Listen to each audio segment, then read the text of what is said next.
Rahayu, saudara-saudara sejiwa atau Sanaju Nusantara, jumpa lagi dengan saya Joko Supriyadi dari JS Collection Kresari Channel Jakarta.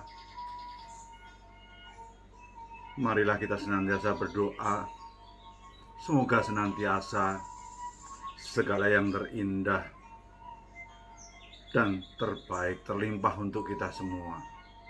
Dan janganlah lupa, marilah kita awali dengan bersyukur atas apapun yang telah kita dapatkan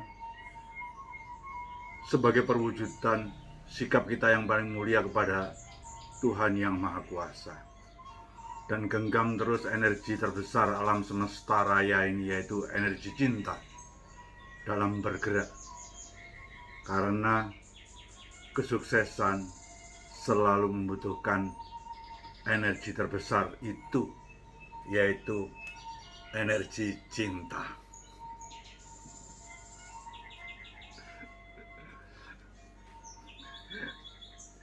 Jumpa lagi saudara-saudara. Kita berada pada tayangan 114. Topiknya sangat sensitif kali ini, yaitu topik penyelarasan dan pengaktifan Tosan Aji. Saya mengambil tinjauan dari sisi spiritual yang bersifat universal. Terus terang aja, beberapa kali saya merasa bimbang, apakah saya harus mengeluarkan yang satu ini, topik ini, karena menurut saya agak sensitif. Ketika saya ketemu clue-nya, setelah saya mempertimbangkan dampak baiknya kok lebih banyak, ya akhirnya tayangan tentang penyelarasan dan pengaktifan Tosan Aji saya lakukan dengan tinjauan dari aspek spiritual yang bersifat universal. Jadi dia di sini tidak berbicara atas nama agama. Bagi saya, ketika kita bicara atas nama satu agama, berarti kita berada dalam satu kotak. Izinkan kali ini saya berbicara dari sisi di atas segala kotak. Barangkali kita akan lebih seru ketika awali secara pemahaman spiritual, kita lihat terkait dengan keberadaan Tuhan. Ketika saya banyak sebut kata Tuhan, bukan berarti saya memihak satu agama tertentu ya, karena itu bahasa Indonesia yang paling enak saya pakai. Mari kita mulai untuk memahami tentang keberadaan Tuhan, bermula dari sisi kita memahami bumi. Bumi ini adalah bagian dari tata surya, di mana pusatnya adalah matahari. Di situ ada 8 planet utama yang dekat dengan matahari, Merkurius. Sampai akhirnya yang ke-9 itu kita dapatkan, yaitu Pluto. Dan itu sampai dengan SMP, setelah saya belajar geografi, faktanya seperti itu. Namun ketika kita belajar lebih lanjut, di mana Pluto itu berjarak sekitar 6.000 juta kilometer dari bumi, 6.000 juta kilometer, itu sesuatu hal yang sangat jauh sekali. Ternyata telah diketemukan planet terjauh di tata surya ini adalah yang kita sebut dengan planet Eris. Jaraknya dari bumi itu 10.000 juta kilometer. Begitu melihat yang namanya bumi bagian daripada tata surya itu terlalu besar, ternyata tata surya kita ini bagian daripada galaksi Bima Sakti. Dan di galaksi Bima Sakti ini ditangguh atau diestimasi jumlah bintang yang seperti matahari itu jumlahnya antara 200 sampai dengan 400 miliar. Ambil titik tengahnya aja. Jadi ada 300 miliar yang seperti tata surya ini gedenya, yang kita sebut dengan galaksi Bima Sakti. Dan ternyata galaksi ini bukan galaksi yang paling besar. Dan lebih luar biasa lagi ketika kita mau belajar tentang yang terkait dengan alam semesta. Ternyata di semesta raya ini yang seperti galaksi Bima Sakti, bahkan ada yang lebih besar, itu jumlahnya hampir 1.700 miliar galaksi. Hampir 2 triliun galaksi.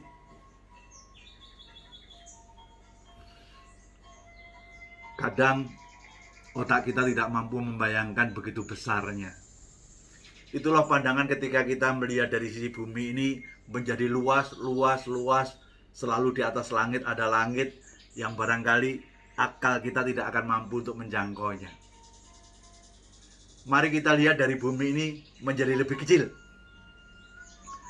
Di bumi ini ada 5 benua, kita ada di Asia, dan saya ada di Asia bagian Indonesia, Indonesianya ada di bagian Jawa, Jawanya ada di bagian Jawa Barat, dan kemudian di Bogor saya perkecil sampai akhirnya ke diri pribadi, tubuh fisik saya ini. Dan ternyata tubuh fisik ini kalau kita belah, yang paling kecil dari tubuh kita ini ketemulah yang namanya atom. Sehingga tubuh fisik ini paling kecil itu atom, mirip sekali dengan Tosanaji. Bedanya Tosanaji ini adalah dari logam, katakanlah besi. Unsur terkecilnya juga atom. Di dalam pencarian kepada Tuhan, akhirnya kita bertanya, kalau begitu Tuhan itu ada di mana di antara sebegitu besar konstelasi ruang dan waktu seperti tadi. Akhirnya timbul semacam suatu pemahaman banyak orang. Akhirnya dia bertanya, di manakah mesti mencarimu bila semesta raya sungguh tidak terbatas? Di manakah mesti menemuimu bila setiap ruang adalah arahmu?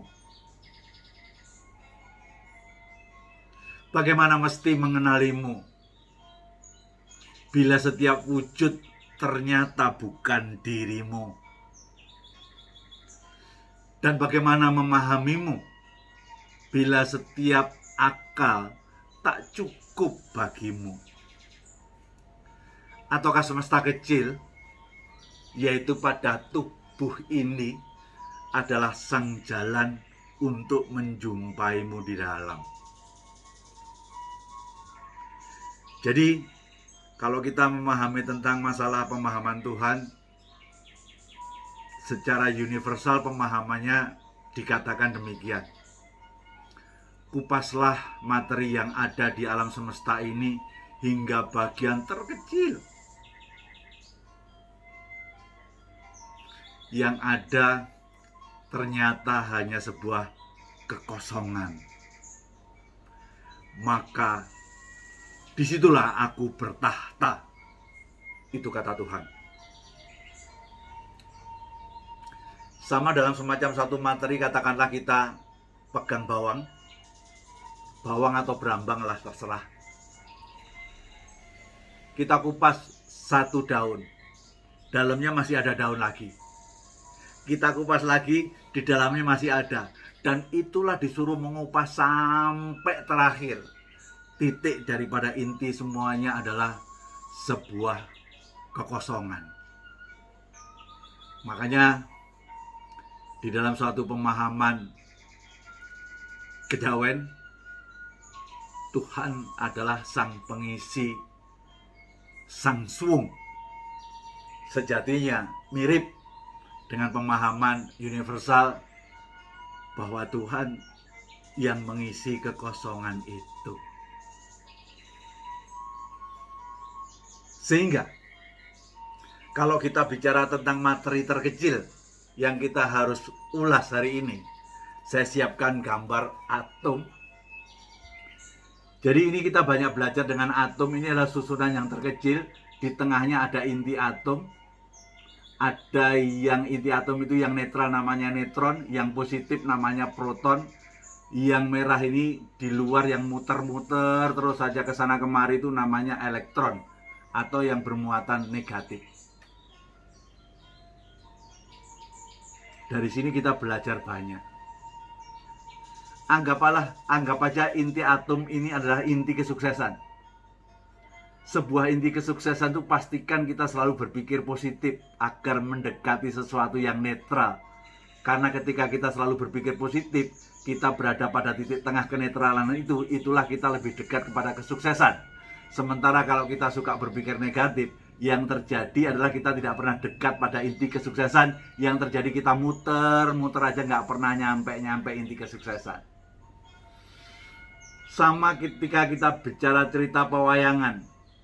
Kenapa positif itu adalah laku daripada Pandowo yang selalu dekat dengan yang netral yaitu Krisna. Karena Pandowo positif dekat dengan Krisna adalah merupakan suatu inti atom gambaran sebuah kesuksesan.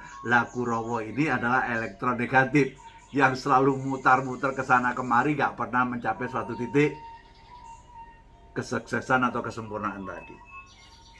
Jadi, dan dari gambaran atom ini ternyata 99% walaupun terkecil materi di muka bumi ini, 99% juga kekosongan. Jadi akhirnya dari materi yang terkecil yaitu atom ternyata 99% kekosongan. Di alam semesta raya yang hampir 2 triliun galaksi tadi, 99% juga kekosongan. Yang mengisi kekosongan itulah yang namanya Tuhan. Makanya dari sini jelas disebutkan Dialah yang maha besar dan Dialah yang maha kecil. Dia selalu ada di mana-mana karena dia selalu mengisi sang kekosongan tadi. Untuk itu, akhirnya kita tahu bahwa materi yang terkecil semuanya ini adalah atom. Bicara tentang Tosanaji, kaitannya apa? Menurut saya yang terkait dengan Tosanaji, unsur terkecilnya juga atom. Namun, ini ada semacam suatu perbedaan dimensi. Karena kita sebagai manusia, Tosanaji katakanlah secara barangnya itu adalah benda mati karena besi. Karena di kita ada atom, ada kekosongan, di sini juga ada atom, ada kekosongan, berarti ada semacam sesuatu titik temunya tadi. Sehingga di dalam berkomunikasi dengan Tosanaji kita membutuhkan penghubung. Penghubungnya ya sang pengisi kekosongan tadi, yaitu Tuhan yang Maha Kuasa. Sama juga sampai dengan sekarang itu pemahaman saya. Ada orang mengatakan saya mampu untuk mengusir setan. Antara kita dengan setan adalah dengan jin beda dimensi. Sebenarnya menurut saya tidak ada orang yang bisa memerintah sesuatu yang di luar dimensi manusia. Selalu memohon kepada Tuhan untuk dipindahkan yang beda dimensi dengan kita ini, yang akhirnya semuanya terjadi atas seizin Tuhan yang Maha Kuasa. Kenapa menjadi penting untuk kita coba sampaikan dasar-dasar tadi? Karena ujungnya kita bicara masalah penyelarasan dan pengaktifan. Akhirnya kita masuk kepada topik yang pertama, yaitu penyelarasan. Ketika kita punya keris yang katanya isinya doa, bagaimana agar keris itu bisa selaras dengan kita? Anda hanya bisa menyelaraskan keris bukan dengan otak Anda, tapi menyelaraskan keris dengan hati. Hati itu semacam organ non fisik yang adanya di telenging hati.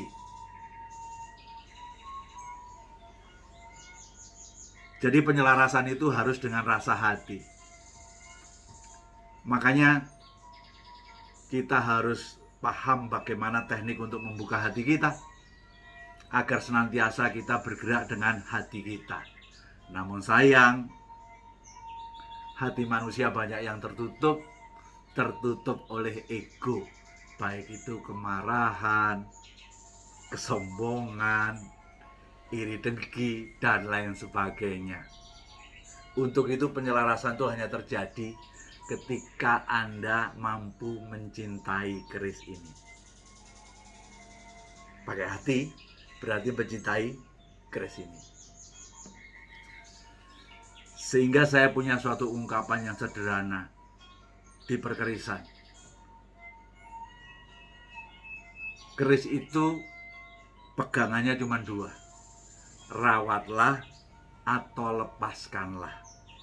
Kalau yang bisa di hati Anda kemudian Anda cintai, ya sudah, rawatlah. Kalau ada sesuatu yang mengganjal, lepaskanlah. Karena tidak elok ketika kita menempatkan suatu barang di rumah yang masih ada yang ganjel di hati kita. Kecuali Anda mampu menetralisir hati Anda untuk bisa menerima apa adanya. Jadi kita bicara penyelarasan. Di dalam penyelarasan kadang-kadang kita menanting keris. Ini awal dari penyelarasan, karena kita harus berikan suatu rasa cinta. Kok rasanya keris ini kotor? Kalau kotor terlalu parah sampai dengan karatan, ya dicuci. Tapi saya lihat kok bersih, tapi kok kering, kasih minyak wangi.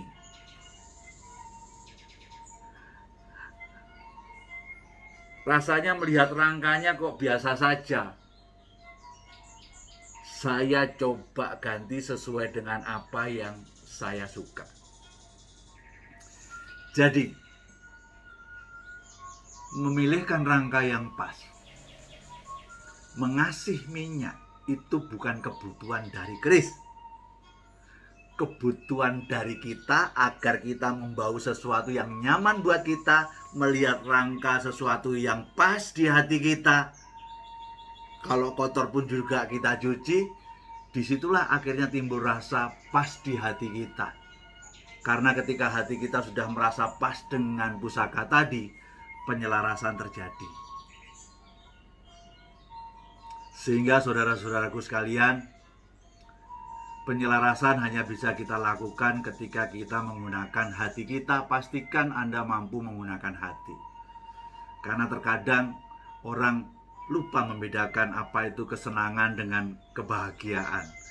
Karena padahal kesenangan itu adalah buah daripada otak kita, kalau kebahagiaan datang dari hati kita. Sehingga kalau kita bicara penyelarasan, bagaimana masalah besi putus, pamornya yang nggak nyambung, hilang sedikit, ada nerjang landepnya, mut-mutannya kok nggak ada di singo atau nogo itu, dan lain sebagainya. Bahkan ini ada lubang di bilah itu, harus dikasih tindik dengan emas atau apapun. Buat saya itu tergantung kemantapan kita sendiri. Kalau kita merasa bahwa ada nogo kok nggak ada mut-mutan sehingga mengganggu hati kita, dengan mut-mutan kita menjadi serg, lakukan. Tapi kalau tanpa mut-mutan buat Anda sudah nyaman, tidak ada suatu masalah sekecil apapun, tidak ada masalah. Misalnya besi putus, pakai analogi aja, keris tua itu selalu ada masalah. Masalahnya ada kena korosi di atas, di kanan, di kiri, bahkan di besi akhirnya kurang sedikit. Saking terlalu tuanya kadang-kadang bisa putus. Ya kita analogikan orang tua kita. Ketika orang tua kita sudah tidak mampu berlari seperti masa mudanya, sehingga dia hanya duduk di kursi roda seperti besi yang putus tadi, apakah orang tua kita harus kita buang? Justru keris yang seperti itu layak kita coba lakukan perawatan dengan baik. Namun kalau Anda tidak bisa menerima itu, ya jangan dipaksakan. Pilihlah yang besinya utuh, pamornya nyambung, tidak ada pamor yang nerjang landep, mintalah nogo singo yang ada mut-mutan, ada keris yang lubang, mintalah ada tindiknya, demi semacam suatu kemantapan hati. Karena kalau hati nggak mantap, penyelarasan tidak akan terjadi. Yang kedua adalah pengaktifan tosanaji. Dalam bahasa universal, karena titik temu antara tosanaji dengan manusia sebagai semacam sesuatu tubuh fisik ini pada titik materi terkecilnya ada di atom tadi, berarti ada suatu titik temu, sehingga pengaktifan keris hanya bisa kita lakukan dengan bahasa kerennya yang kita sebut dengan soul to soul communication. Sehingga kalau ini pengetahuan akan menjadi keterampilan Anda, tidak langsung hari ini bisa, Anda langsung bisa melakukan.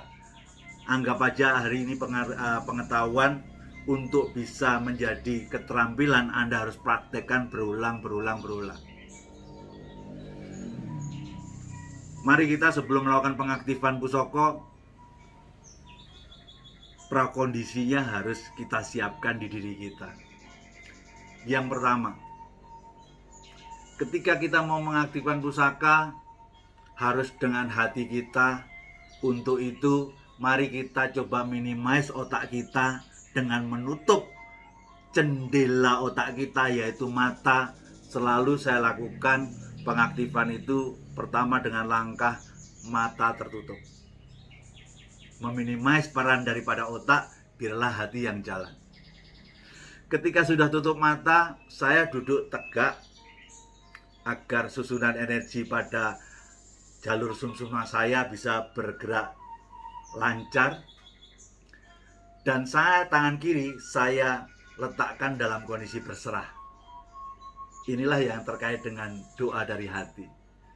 Menurut pengalaman saya, doa itu kalau sudah dari otak, akhirnya kita menjadi menunduk, akhirnya dengan menangis, terseduh-seduh, akhirnya kita teriak-teriak mohon sama Tuhan semoga dikabulkan apa yang kita inginkan. Semakin kenceng biasanya malah nggak terkabul. Pengetahuan saya, pengalaman saya, berdoa itu semakin berserah biasanya malah lebih top chair. Jadi prakondisinya jangan lupa ya. Pertama, tutup mata, duduk tegak, tangan kiri kita buat berserah, tangan kanan pegang pusakanya tentunya. Dan kemudian yang selanjutnya yang tidak kalah penting adalah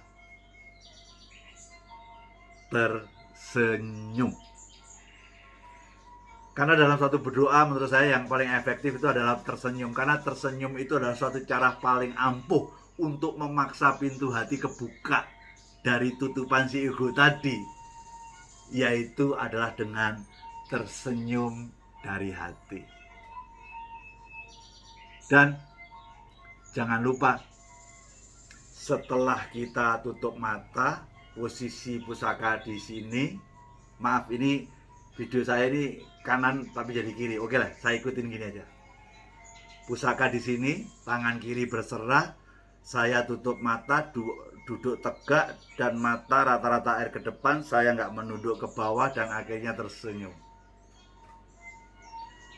Inilah prakondisi awal yang kita lakukan. Jadi, setelah sudah merasa mantap, sedot udara dari hidung, keluarkan dari hidung, keluarkan sampai mantap. Setelah mantap, sebutkan.